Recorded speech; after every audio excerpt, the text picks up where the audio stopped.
چھوٹا سا بچہ ہے کلام مقدس سنا رہا ہے، چھوٹا سا بچہ ہے مصلی پر سنا رہا ہے، اپنے استاد کے سامنے سنا رہا ہے، حضرات محترم یہی کلام ہے اور سب اس سے زیادہ پڑھی جانے والی کتاب یہی کلام مقدس ہے۔ ہندوستان میں پڑھا جا رہا ہے، پاکستان کے سرزمین پر پڑھا جا رہا ہے، امریکہ کی سرزمین پر پڑھا جا رہا ہے، یہی کلام مقدس افغانستان کے سرزمین پر پڑھا جا رہا ہے، یہی کلام مقدس لندن میں پڑھا جا رہا ہے، یہی کلام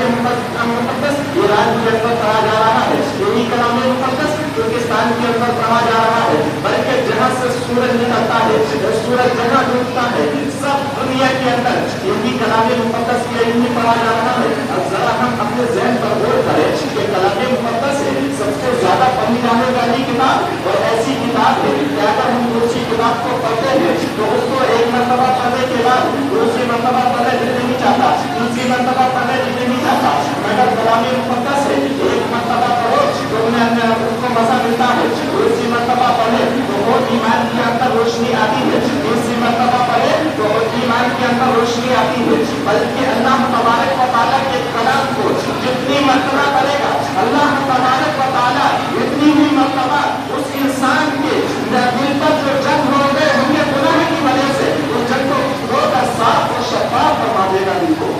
ذات محترم یہی کلام مقدس اگر ہم ایک حرف پڑھتے ہیں تو 10 نیکیاں ملتی ہیں، 2 حرف پڑھتے ہیں تو 20 نیکیاں ملتی ہیں۔ اب اس کلام مقدس کو ہم نے پڑھا نیکیاں ملی، اب کے ساتھ کوئی پڑھا ہوا نہیں ہے بلکہ تھوڑا وضو ہو کر اس نے ہاتھ میں اٹھایا، ہاتھ میں اٹھا کر